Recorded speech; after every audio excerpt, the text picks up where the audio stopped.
I'm 29 years old and I'm doing everything I can right now to be able to be in position to retire by 45 or 55. Okay, so between that age gap, I'm looking at 15 to 25 year horizon. And these are the 5 things that I'm doing right now to get into position to be able to retire at that age. Now, just to clarify before I go over these notes, I do have notes, got 5 dot points. I want this to be real, I want it to be authentic. I want to say that when I say retire, I want to be able to. Doesn't mean that I will. I think that I understand that as you get older, keeping some type of hobby or job and some type of purpose, it allows you to stay healthy and fit for longer. I don't think I will quit.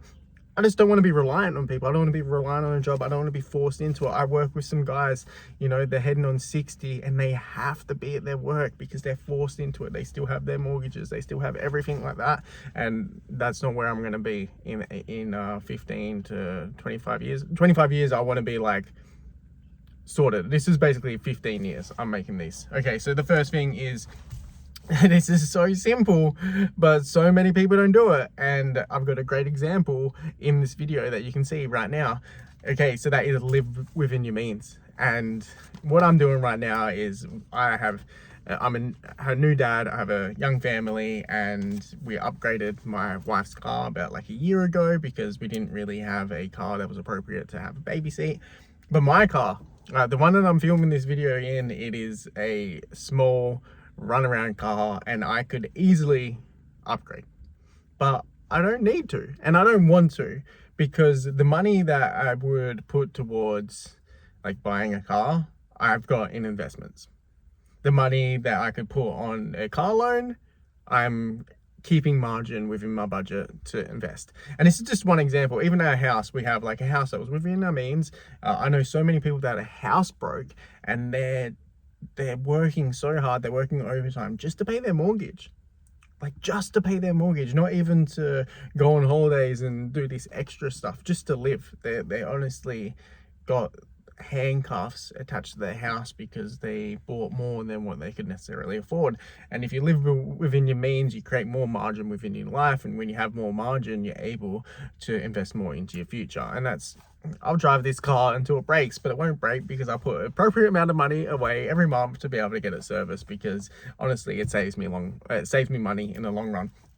Okay, what I'm going on to now is creating multiple streams of income. Okay, and I know this is kind of thrown around a lot, but it's about diversifying my income. Okay, I have like my primary employment, but it's like, what if something happens?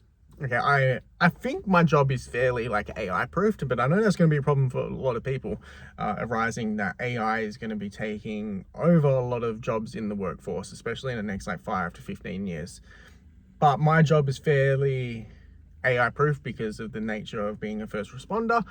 But what if I got injured? You know, like I said, I have a young family and I have dependents. What if I got injured? What if I couldn't work? You know, you have to have other things that can support you. But also what I'm focusing on is money that's detached from my time. And I'll talk about this. This is the premise of this channel, is me working towards creating income that's detached from my time so I can get more freedom, and like more financial freedom, time freedom, and location freedom. That's what it's all about. Okay, now before I go on to tip 3, if you resonate with any of this or this whole message, make sure you drop a comment down below. Let me know what you're doing today that's going to benefit you in 5, 10, 15, 20 years. Okay, because it starts now. Don't wait. Start now. Okay, and make sure you hit the notification bell and subscribe. Now, the third thing is, and this is a big one because people tell you to invest, people tell you to do this, but we have to grow our financial, and for me, and business, and just online literacy. Okay, you have to advance your financial literacy. You have to keep watching videos, even if it's on YouTube. There's so many great channels on YouTube to watch. Okay, so many great financial experts that have real advice, like with proper like accounting degrees, whatever. Go on there, advance your financial literacy, learn about investment, learn about budgeting, learn about all this type of stuff. I didn't 3 years ago, and now over those 3 years, I really changed my life, and I put it down to learning.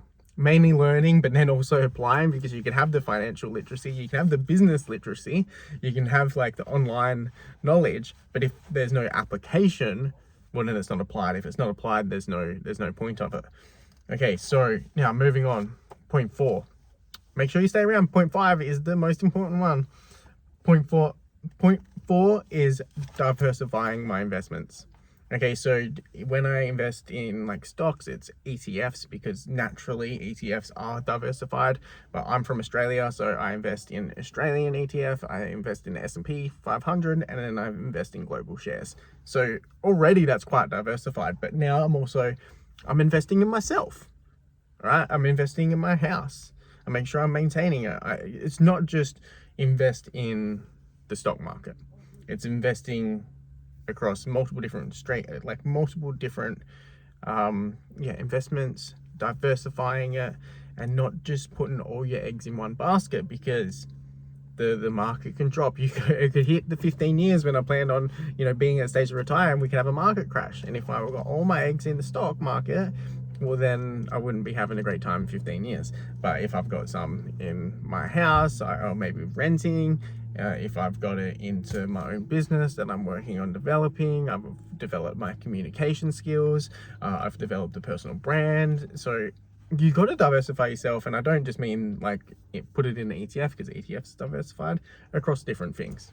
Okay, so the last one, and this is the most important thing, and this is honestly what's changed my life. This is what I put most of it down to, is communicating. All right, if you're doing this alone, it's not necessarily as relevant to you, but if you have a partner, and still, if you're doing it by yourself, there's 2 angles of this. Communicating not only to your partner, but to yourself. So what I mean by this is, I talk about money. Money growing up, I didn't hear anything. The only thing I heard about money growing up from my family was, we can't afford that. Money doesn't grow on trees. And we're changing that language. We're talking about, what do we value? What are our priorities? Where do we want to put our money? What do we want our life to look like? All right, so that's it. The second part of that is goal setting. Communicate and talk and put it out there. What do you want from life? What do you want in 5 years? When I say I want to retire in 15, 25 years, what do I want? I want financial freedom, I want time freedom, and I want location freedom. That looks like not needing to ask my employees a year in advance. That's what I do, a year in advance, to be able to take a holiday. I want to be able to just go on a holiday with my family if a situation arises. I want to be able to take time off if we have another kid. I want to be able to, go to my kids, like sport games. I want to be able to pick them up from school. I want to be able to drop them off from school. That's what freedom looks like for me. And it doesn't mean that I have to say no to these things because I got to be at a job. That's what's important to me, and that's what we communicate. Me and my wife talked to each other, and we're like, what about like going and living in Italy for 6 to 12 months? Because we're both we have Italian culture, and we'd like to raise our kid with a sense of his culture, because we live in Australia. As the generations have been raised in Australia, our culture is slowly starting to leave us. So we'd like to go and do something like that. But if you just think of that, you say it, but you don't write it down, you don't put the goals, it won't happen. So you got to talk about it. You got to communicate it. You got to be clear. You can't let it be taboo. You can't have the only conversation that you're having about money being like, I can't afford this. You got to give yourself permission. You got to put it out there in the world, and it will come back. So they're 5 steps, nice and simple. If, like I said earlier in the video, if you liked any of these, make sure you like, subscribe, hit the notification bell. Let me know down below which one of these tips did you resonate with the most, or is there something that you're doing today, like I said, that's going to advance your life in 5, 10, 15, 20 years that I didn't mention? Because I want to hear it, because if I can apply it to my life and help my life out, I want to do it as well. Thank you.